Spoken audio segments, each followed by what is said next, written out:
name is Sam Usman. I'm an astronomy and astrophysics PhD candidate at the University of Chicago. Today, I'm going to be talking about weird stars in globular clusters.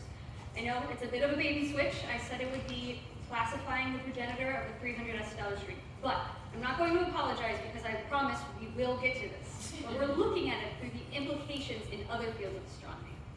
So to get started, weird stars in globular clusters. What is a globular cluster? This is a group of dense stars that forms together inside of young star-forming galaxies.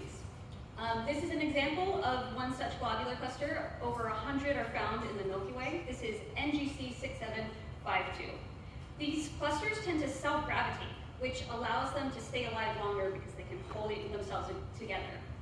And originally, when we were astronomers were originally looking at globular clusters, the way we designated a group of stars as a globular cluster was they would look at the photographic plates and count the number of stars that they would see on the plate. And this was really useful at the time because you could look at other types of stars and say, hey, this cluster over here doesn't look nearly as dense. There aren't as many stars on this plate. So we'll classify this as an open cluster, a much smaller cluster that doesn't gravitate as strongly and doesn't live quite as long. And so this is really useful for photographic plates, but now we have better telescopes than ever before. We're seeing bigger open clusters and smaller globular clusters. And so it's a little bit harder to distinguish between globular clusters and open clusters. And so this is the Pleiades open clusters, which shares the name with the meteorites that we see at the end of the summer. And this is one of the most recognizable open clusters we see in the Milky Way. But now that we have a little bit of a blurred line between a globular cluster and an open cluster, how do we figure out which is which? Sometimes we could distinguish by age, but it might be easier to look at the chemical composition of these stars. So that gets me to weird stars in globular clusters. What do I mean by weird star? Well, in globular clusters, we have these stars that have really unusual elements that we find inside of them. And so what I mean by unusual is that we can, normally in a star, we have hydrogen and hydrogen merging together to create helium, which powers the star, warms our planet. And in bigger stars, we can have other types of elements being made from that helium. We have helium merging together to make carbon, oxygen, and nitrogen, all the way down to iron and nickel. This is the heaviest that you can make through fusion in the star. But once we reach this point, the star can't feel itself anymore. It explodes, and all of these elements enrich the nearby area, which then goes into the stars that create the next generation that we see in the stars today. And so normally, when we look at the periodic table of elements, I'm talking about these green elements here. These are elements that are made through fusion inside of these giant stars. And when we look at star clusters, generally, we would expect these stars, like an NGC 6752, to look really similar all the way throughout. So in particular, we expect that lighter elements would kind of follow what we see in iron. Since iron is that last element to be made before those stars explode, it's a good tracer. So we usually compare those light elements to iron. And so here's what I mean by weird stars. On the x-axis here, we have nitrogen over iron compared to solar in log units. Welcome to astronomy. And on the y-axis, we have sodium compared to iron. And each dot represents one star inside of that globular cluster, NGC 6752. In most star clusters, like open clusters, we would expect to see that all of the stars look relatively similar. So in this plot, we would expect all of the stars to have this black dots, elements of nitrogen and sodium that are approximately equivalent to each other. But instead, we get these weird stars, the red stars and the blue stars. These look like they've been through multiple generations, multiple populations of stars, when the other ones haven't. This is a really strange and unique element fingerprint that we can only see in globular clusters. These aren't in stars anywhere else, not in the disk, not in the halo, nowhere else in our galaxy or in other galaxies do we see anything like this, only in globular clusters. And that's really weird. Why are elements getting made here and not in the other places that we expect to see them. And so we're looking for patterns to try and figure out when these weird elements are being created. So here on the x-axis, we have the mass of a cluster of stars that we're looking at, and in solar masses and long scale. And on the y-axis, we have the fraction of enriched stars. So going back to this one, that's the red and blue out of the total stars. So the number of weird stars in a cluster is related to the mass, but it's not exactly a perfect relationship. So on the bottom left, we can see that the red crosses are those open clusters, like the Pleiades that we saw earlier. These don't have any of those weird stars, so they have a 0 fraction of enriched stars. But on the y-axis, we have a lot of enrichment that is related to the mass of the cluster that we see today. But it's not perfect, right? It looks like there's almost a threshold at 10 to the 4 solar masses. Once you get there, then you can get carbon, nitrogen, sodium, all these elements that we don't expect to see. But it's not perfect. There are some star clusters that are big enough that they should have these weird elements, but they don't. And there are some clusters that look like they're a little bit too big, but have more than they should. So it's not a clear-cut relationship. And so one thing that we can do is we can look at other galaxies and the globular clusters in them. Like I said, globular clusters are found in star-forming galaxies. And these, for example, are the Magellanic Clouds. These are 2 dwarf galaxies that orbit our Milky Way. And we can look at their globular clusters to see if they have that same unusual fingerprint of this weird chemical relationship. And so if we add the globular clusters from these dwarf galaxies to that plot, it adds these black stars right here. Those are from the Magellanic Clouds. These globular clusters almost look like they have a different threshold. Instead of being 10 to the 4 to get these weird carbon, nitrogen, and oxygen, you now need to be 10 to the 5. You need to be 10 times bigger to get the same elements. But that's strange. Why would our galaxy have a different threshold for carbon, nitrogen, and oxygen than anywhere else? It should be the same, right? So one thing that, this is where my research really comes into play.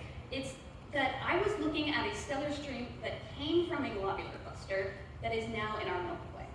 So what is a stellar stream? A stellar stream is a group of stars, like a dwarf galaxy or a globular cluster, that is stretched by the gravity of a galaxy and is torn apart into a long line and continues to orbit the galaxy as a stream. So this, for example, is a simulation of the Sagittarius stellar stream, which used to be a dwarf galaxy that fell into the Milky Way millions of years ago. It now stretches around our galaxy and wraps 3 times. It's pretty common practice that when you identify a new stellar stream, the first thing to do is to make sure it's not just another part of this that we haven't seen yet. So this is what a stellar stream is, but I did not look at anything nearly this big. I looked at a small stellar stream called 300S. This was originally identified in 2009 because it happens to overlap another dwarf galaxy. While they were looking at it, they said, hey, some of these stars are moving at 300 kilometers per second, which is a good clip. And so they looked at these stars in particular and found this stellar stream. And we think that this is a globular cluster that fell in from another galaxy. Why do we think that? When you look at its orbit, it doesn't move like anything else from our own galaxy. So this plot over here on the right shows the trajectory of that stellar stream.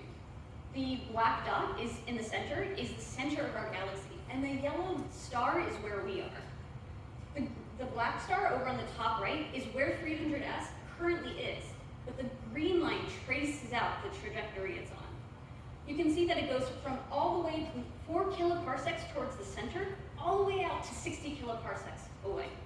That implies that this didn't form in our galaxy. It fell in from somewhere else, perhaps from the Virgo overdensity, which fell in a few million years ago, is that blue line, but we're not totally sure of that. And so we have this globular cluster that fell in from another galaxy.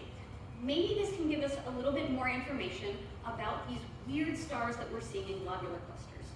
And this cluster looks like it should be big enough to have some of these imprints. So let's go back to this plot of nitrogen over iron compared to solar in law scale, and see if we can see a relationship similar to what we see in NGC 6752. So this is what it looks like when we plot my stars on top of that one. So the blue dots are just the red and black and blue points that we saw in the previous frame. And these green stars are stars in the 300S stellar stream. You can see that there is very little spread to these stars, as opposed to the one in the globular cluster we saw falling in. But when calculating the mass of this stellar stream, it really looks like it should be bigger and big enough to create these weird stars, enriched stars. But we don't see that. So let's add it to the plot and see how it fits in with what we're looking at. 300S is at least 10 to the 4.5 solar masses, but it's probably more than that because it probably lost some stars or we missed some whenever it fell in. So it adds it right there to the plot. No enrichment and all the way up there in the mass scale. So it's kind of weird. It's still not fitting in with what the globular clusters in the Milky Way are doing. It's also not quite where the globular clusters from the Magellanic Clouds are. So what is happening here? Well, this actually provides evidence for a really interesting theory that was proposed in 2019. This theory suggests that the current mass isn't a good indicator of whether or not these elements can get made. It's better to look at the initial mass. By looking at the trajectory of globular clusters, you can predict a certain amount of mass loss because the galaxy, the Milky Way, will pull mass off of those clusters. And so if you try and unravel this and calculate the initial mass of these globular clusters, you see these purple dots, each representing the original mass of one of the green dots. So with this change, there's a much more clear association. That initial mass is really a better way to look at this threshold for these weird stars, this weird enrichment. And so looking at this, our cluster doesn't look that weird anymore. It is right before that threshold in order to get that weird enrichment. And so 10 to the 4.5 is a lot closer to where we're intending to look. So this still needs to be confirmed, but this is one theory that is being put forward, and hopefully we can see in the coming future proof that it is losing mass and that the initial mass is what is required in order to create these weird stars.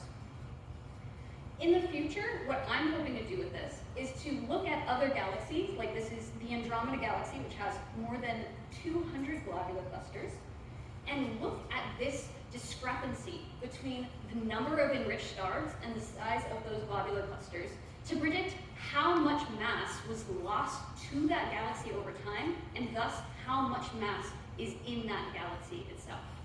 So that is my hope in future work, but again, this is for future. So in conclusion, globular clusters have these really weird stars. The elements in those stars don't match up with what we understand from enrichment in star clusters.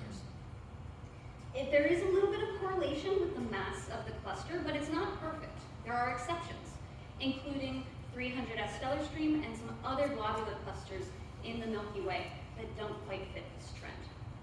By looking at the initial mass and predicting this based on orbits of these star clusters, we can actually get something that fits quite well with our predictions. The mass loss is causing this discrepancy, and 300S supports this theory. Hopefully, in the future, we can use this as a different way to measure the mass of faraway galaxies. Hopefully, this will be a new and independent measure, or more independent, to be able to get these faraway masses. So that's my talk. If you liked it, please follow me on Twitter. More Twitter followers mean more downloads of my paper, and that is